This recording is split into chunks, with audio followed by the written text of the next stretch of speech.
창성고등학교 1학년 학생 여러분, 안녕하세요. 오늘은 현대소설 기출문제 분석을 해보도록 하겠습니다. 황순원의 소설 인간 전복을 중심으로 공부하겠습니다. 그러면은 황순원 선생님이 어떤 분인지 조금 이해하고 가도록 하겠습니다. 황순원 선생님은요, 1915년 3월 평안남도 대동에서 출생했고요. 2000년 9월에 돌아가셨습니다. 황순원의 작품은요, 좀 간결하고 세련된 문체가 많고요. 소설 미학의 전범을 보여주는 다양한 기법적 장치, 그리고 소박하면서도 치열한 휴머니즘의 정신, 한국인의 전통적인 삶에 대한 애정 등을 고루 갖추고 있습니다. 특히 간결하고 세련된 문체가 많다는 거 잘 기억해 두기 바랍니다. 그리고 1931년에 시 나의 꿈을 동강에 발표한 후 시 창작을 계속했습니다. 방가 1934년도에 발표했고요. 1936년도에는 골동품 등의 시집을 출간했습니다. 1937년부터 소설 창작을 시작해서 1940년에 황순원의 단편집을 출간하고 그 후 소설 창작에 주력하여 목넘이 마을의 개, 기러기, 고개사, 그리고 1953년에 나온 여러분들 많이 알고 있는 소설 뭘까요? 글자체자 소나기가 있습니다. 그리고 학, 잃어버린 사람들, 너와 나만의 시간, 탈 등의 단편집과 별과 같이 살다, 카인의 후예, 인간 전목. 자, 오늘 배울 소설입니다. 인간 전목. 여기서 전목이란 게 뭐냐 하면은 전목의 뜻은요, 둘 이상의 다른 현상 따위를 알맞게 좋아하게 함을 비유적으로 이르는 말이 전목입니다. 그리고요, 인간 전목이라는 소설은요, 1951년 1월부터 1950년 12월까지 세 가정에 연재되었습니다. 첫 발표 때의 제목은 천사였어요. 천사. 그리고 1957년 중앙문화사에서 단행본으로 간행되었습니다. 이 작품은요, 그 부상으로 그 한팔을 잃은 최종호가 나옵니다. 최종호가 김 목사에게 건네주는 그런 경생아의 자술서를 읽는 데서 시작되는 그런 소설입니다. 그리고 이어서 나무들 비틀에서다, 그 다음에 1월, 움직이는 성, 시인들의 주사위 등 장편 소설을 많이 발표했습니다. 자, 그러면은 문제에 들어가 보도록 하겠습니다.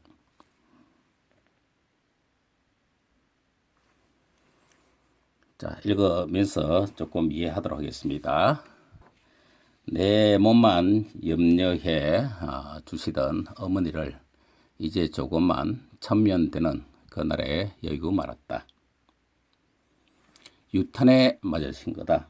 유탄은요, 어떤 그 조준한 곳에 맞지 않고 빗나간 탄환을 우리가 유탄이라 하거든요. 그 빗나간 탄환에 맞으신 거다.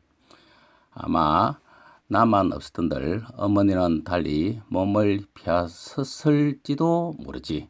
그렇지만 내가 염려스러워 방 안에 꼼짝 않고 계시다가 그 변을 당하셨다. 자, A입니다.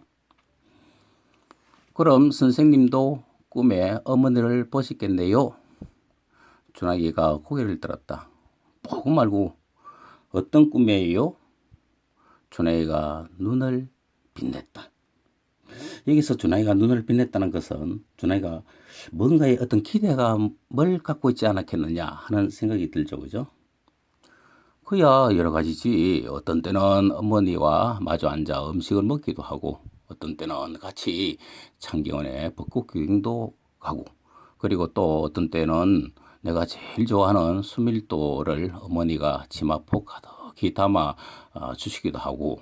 여기 수밀도란 말 나오죠. 그죠? 이 수밀도란 것은요, 좀 껍질이 얇고 살과 물이 많은 그런 그 단맛이 나는 복숭아를 말해요. 그럼 제 꿈과는 달라요? 준하기는 곧 기가 죽은 음성으로 제가 꾸는 꿈은 언제나 어두운 곳에서 어머니, 아버지가 저를 부르는 꿈이에요. 목소리만 들려요. 밤은 아닌 것 같은데 얼굴은 보이지 않아요. 그래서 나도 소리를 지르지요. 내가 여기 있다고요. 하지만 어머니, 아버지도 내가 있는 곳이 보이지 않는가 봐요. 그냥 서로 소리만 지르다가 울어버리곤 해요. 전화기는 목구멍 속으로 흑 하고 느끼고 나서 그때 제가 집에 있지 않은 게 잘못이에요. 어머니, 아버지 몰래 놀러 나왔던 게 잘못이에요. 아니지, 그거 너 혼자 생각뿐이다.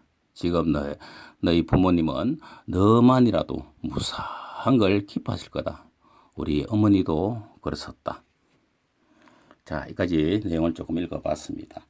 자, 그러면은 문제를 한번 같이 풀어보도록 하겠습니다.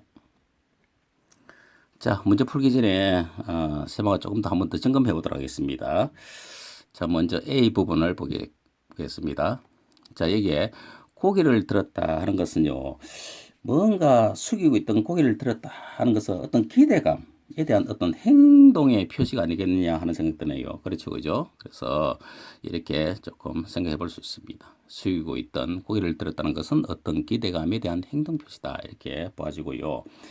다음에 밑에 보고 말고 어떤 꿈이에요? 라는 말 나오죠. 그죠? 자, 어떤 꿈이에요? 하는 것은 말 속에 어떤 기대감이 좀 드러난다. 이런 느낌 안 듭니까? 말 속에 어떤 기대감이 있다는 거. 그리고 준하이가 눈을 빛냈다. 이런 말 나와요. 준하이가 눈을 빛냈다. 하는 것은요, 뭔가 행동을 통한 기대감에 대한 어떤 심리가 좀 드러난다. 이렇게 우리가 생각해 볼 수가 있습니다. 그리고 쭉 읽다 보면은 이게 기가 죽은 음성, 준하기는 곧 기가 죽은 음성이다 말 나오고요. 다음에 울어버리곤 해요 하는 말 나오고요. 다음에 제 잘못이에요. 다음에 또 제 잘못이에요 하는 말이 나옵니다. 이건 어떤 의미가 있을까요? 가만히 여러분들 보면은요, 뭔가 와닿는 느낌이 좀 있죠. 이거는 하나 보면은요, 공통적인 단어가 나올 거예요. 공통적인 단어가 뭐냐 하면은 바로 자책감이라고 볼 수 있겠죠. 자책감이다. 이 자책감이란 것은요, 어떤 자신의 결함이나 또는 잘못에 대해서 스스로 깊이 좀 뉘우치고 자신을 책망하는 것을 우리가 자책감이라 하거든요. 자, 이런 내용을 조금 이해하고 문제 풀어보도록 하겠습니다. 자, 1번 문제. 자, A에 대한 이해로 가장 적절한 것은 했거든요. 자, 먼저 1번 봅시다.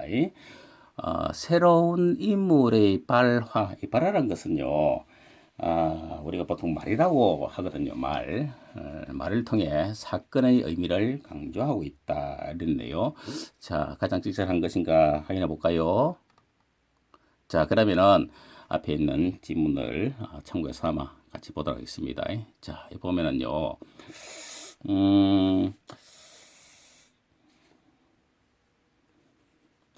자, 이 보면은 사건의 의미를 새로운 인물의 말을 통해서 어떤 사건의 의미를 강조하고 있다. 그렇게 생각이 듭니까, 여러분들? 아닌 거죠, 그죠? 그러면은 여기서 이렇게 한번 생각을 해봅시다. 자, 앞에 했던 거 보면은 준하기가 고개를 들었다는 것은 어떤 의미가 있었습니까? 숙이고 있던 고개를 들었다. 뭔가 기대감에 대한 행동이라 했죠, 그죠? 숙이고 있던 고개를 들었다는 것은 어떤 기대감에 대한 행동 표시다 이랬잖아요, 그죠? 그랬고 그다음에 우리가 또 앞에서 어떤 꿈이에요? 이랬잖아요, 그죠? 그때 어떤 기대감, 이런 말 했죠, 그죠? 어떤 기대감. 그다음에 밑에 준하이가 눈을 빛냈다 하는 것은 어떤 그 기대감도 있는데 어떤 이거는 또 행동을 통한 심리 표현이다 이렇게 볼 수도 있겠죠, 그죠? 그래서 이렇게 우리가 생각을 해볼 수가 있습니다. 자, 그러면은 가장 적절한 거 찾아라 했으니까 몇 번 되겠습니까? 다 같이 자 4번 되겠죠, 그죠? 4번 대화와 행위를 통해서 어떤 인물의 심리를 간접적으로 좀 제시하고 있다 이렇게 보아집니다. 다음에 2번 문제를 보도록 하겠습니다. 자, 2번을 보면요.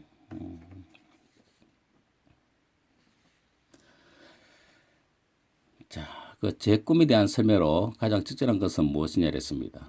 제 꿈. 자, 앞에 제시한 부분을 참고해서 문제를 풀어보면요. 먼저 1번 인물의 종교적 신념을 부각한다. 자, 이런 말 나오죠. 이 신념이란 것은요. 뭔가 좀 굳게 믿는 마음이다 이런 뜻이거든요. 다음에 2번을 볼까요? 인물의 내재된 자책감을 드러낸다. 앞에 쌤이 자책감이란 뭘 했습니까? 어떤 자신의 결함, 잘못에 대해서 스스로 뉘우치고 책망한다 이런 뜻을 했죠. 그죠? 다음에 3번 인물의 비윤리적 태도를 강조했다.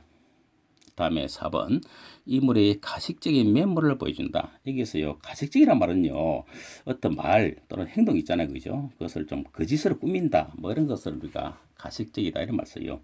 그런 면모를 보여준다. 이 면모란 것은요 어떤 모습 또는 됨됨 이런 뜻입니다. 그런 것을 보여준다. 다음에 5번에 인물의 현실 극복 의지를 표출한다 했잖아요, 그죠? 이 표출한다는 것은요, 막 겉으로 드러낸다 이런 뜻이에요. 자, 그러면은 여러분들 뭐라 생각됩니까? 자, 우리가 앞에서 했던 거 같이 보도록 하겠습니다. 자, 이 보면은요, 먼저 자, 제 꿈에 대한 설명으로 가장 적절한 게거든요. 자, 기억납니까? 같이 한번 볼까요? 자, 자책감이란 말 나오죠. 자책감. 자, 앞에서 어떤 게 있습니까? 기가 죽은 음성이다. 다음에 울어버리곤 한다. 다 제 잘못이에요. 제 잘못이에요. 이런 말 나와요. 자, 이런 것들, 이게 바로 뭡니까? 죄책감이 되겠죠. 그래서 제 꿈에 대한 설명으로 가장 적절한 것은 몇 번일까요? 답은 바로 2번이 됩니다. 그렇죠. 자, 오늘 공부한다고 수고했습니다.